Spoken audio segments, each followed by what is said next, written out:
অবশেষে পাশ হল নবম পে স্কেলের গ্যাজেট, আগামীকাল হবে প্রকাশ। সংবাদ সম্মেলনে ঘোষণা দিলেন অর্থ উপদেষ্টা। আগের বক্তব্যের জন্য তিনি ক্ষমাপ্রার্থী। থাকছি বিস্তারিত আপডেটে। আসসালামু আলাইকুম প্রিয় দর্শক, আপনারা যারা সরকারি চাকরিজীবী আছেন তারা আজকের ভিডিওটি না টেনে শুরু থেকে শেষ পর্যন্ত দেখতে থাকুন। ভিডিওতে একটি লাইক দিয়ে চ্যানেলটি সাবস্ক্রাইব করে রাখুন, কারণ গ্যাজেট প্রকাশ সংক্রান্ত সর্বশেষ আপডেট সবার আগে আপনাদের কাছে পৌঁছে দেওয়া হবে আমাদের চ্যানেলে। অবশেষে দীর্ঘ প্রতীক্ষার অবসান। টানা আন্দোলন, চাপ, দাবি এবং রাজপথের উত্তাপের পর শেষ পর্যন্ত পাশ হয়েছে নবম জাতীয় পে স্কেলের গ্যাজেট। সরকারের উচ্চ পর্যায়ের সিদ্ধান্ত অনুযায়ী গ্যাজেট প্রকাশের সব আনুষ্ঠানিক প্রক্রিয়া সম্পন্ন হয়েছে এবং সংশ্লিষ্ট সূত্র নিশ্চিত করেছে এটি প্রকাশের জন্য প্রস্তুত করা হয়েছে। রাজধানীতে আয়োজিত গুরুত্বপূর্ণ সংবাদ সম্মেলনে অর্থ উপদেষ্টা আনুষ্ঠানিকভাবে এই ঘোষণা দেন। একই সঙ্গে তিনি অতীতে দেওয়া একটি বক্তব্য নিয়ে সৃষ্ট বিতর্কের জন্য প্রকাশ্যে ক্ষমা প্রার্থনা করেন। সংবাদ সম্মেলনের শুরুতেই তিনি বলেন, সরকার কখনোই কর্মচারীদের ন্যায্য দাবি অগ্রাহ্য করেনি, বরং অর্থনৈতিক বাস্তবতা, রাষ্ট্রীয় সক্ষমতা এবং সামগ্রিক পরিস্থিতি বিবেচনা করেই এই সিদ্ধান্ত নেওয়া হয়েছে। তিনি জানান, নবম পে স্কেল শুধুমাত্র একটি বেতন কাঠামো নয়, এটি সরকারি কর্মচারীদের দীর্ঘদিনের প্রত্যাশার প্রতিফলন। তিনি বলেন, পূর্বে দেওয়া কিছু বক্তব্য ভুলভাবে উপস্থাপিত হয়েছে অথবা তার শব্দচয়নে অসতর্কতা ছিল। এজন্য তিনি আন্তরিকভাবে দুঃখ প্রকাশ করেন। তার এই বক্তব্যের সময় সংবাদ সম্মেলন কক্ষে এক ধরনের নীরবতা নেমে আসে এবং অনেকেই এটিকে গুরুত্বপূর্ণ প্রশাসনিক বার্তা হিসেবে দেখছেন। নবম পে স্কেলের মাধ্যমে সরকারি কর্মচারীদের জন্য মূল বেতন কাঠামোর পাশাপাশি বাড়িভাড়া ভাতা, চিকিৎসা ভাতা এবং উৎসব ভাতা বৃদ্ধির সিদ্ধান্ত নেওয়া হয়েছে বলে সংশ্লিষ্ট সূত্র জানিয়েছে। অর্থ মন্ত্রণালয়ের অভ্যন্তরীণ সূত্র বলছে, এই পে স্কেল বাস্তবায়নের ফলে দেশের লাখ লাখ কর্মচারীর মাসিক আয়ে সরাসরি ইতিবাচক প্রভাব পড়বে। অর্থ উপদেষ্টা সংবাদ সম্মেলনে আরও জানান, এই সিদ্ধান্ত হঠাৎ করে নেওয়া হয়নি।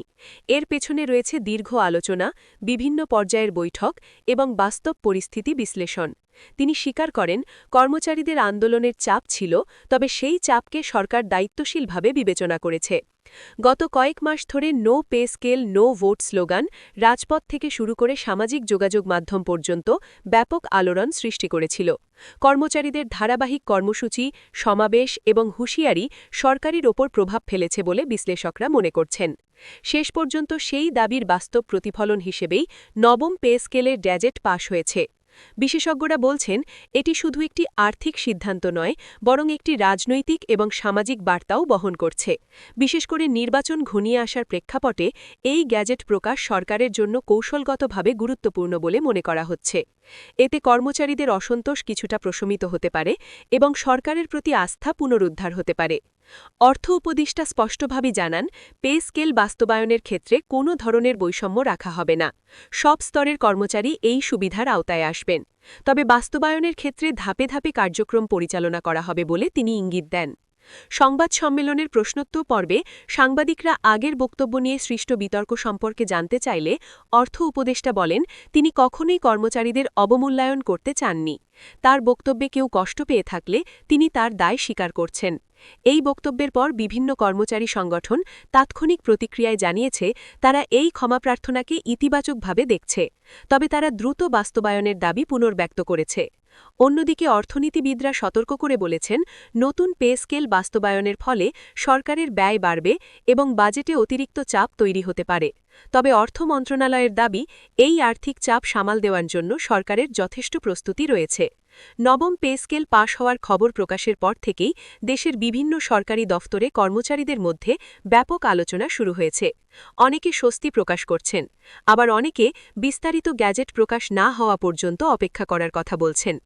সর্বশেষ আপডেট অনুযায়ী জানা গেছে, সংশ্লিষ্ট মন্ত্রণালয় গ্যাজেট প্রকাশের চূড়ান্ত প্রশাসনিক অনুমোদন প্রক্রিয়া সম্পন্ন করেছে।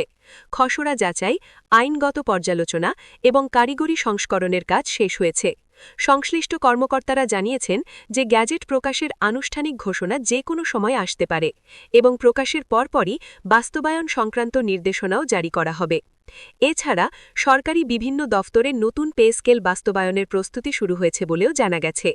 হিসাব বিভাগগুলো সম্ভাব্য বেতন কাঠামো নিয়ে প্রাথমিক কাজ শুরু করেছে বলে একাধিক সূত্র নিশ্চিত করেছে। সব মিলিয়ে বলা যায়, নবম জাতীয় পে স্কেলের গ্যাজেট পাশ হওয়া বর্তমান সময়ের একটি গুরুত্বপূর্ণ প্রশাসনিক সিদ্ধান্ত। আন্দোলনের চাপ হোক কিংবা রাজনৈতিক বাস্তবতা, এই সিদ্ধান্ত সরকারি কর্মচারীদের দীর্ঘদিনের দাবি পূরণের পথে একটি বড় ধাপ হিসেবে বিবেচিত হচ্ছে। এখন দেশজুড়ে সবার নজর আগামী ঘোষণার দিকে। গ্যাজেট প্রকাশের পরই পরিষ্কার হবে এই পে স্কেলের পূর্ণাঙ্গ কাঠামো এবং বাস্তবায়নের সময়সূচি। এই ছিল নবম পে স্কেল নিয়ে আজকের সর্বশেষ আপডেট। ভিডিওটি ভালো লাগলে অবশ্যই লাইক দিন, শেয়ার করুন এবং চ্যানেলটি সাবস্ক্রাইব করে রাখুন, কারণ গ্যাজেট প্রকাশের সাথে সাথে বিস্তারিত বিশ্লেষণ নিয়ে আমরা আবারও হাজির হব। আল্লাহ হাফেজ।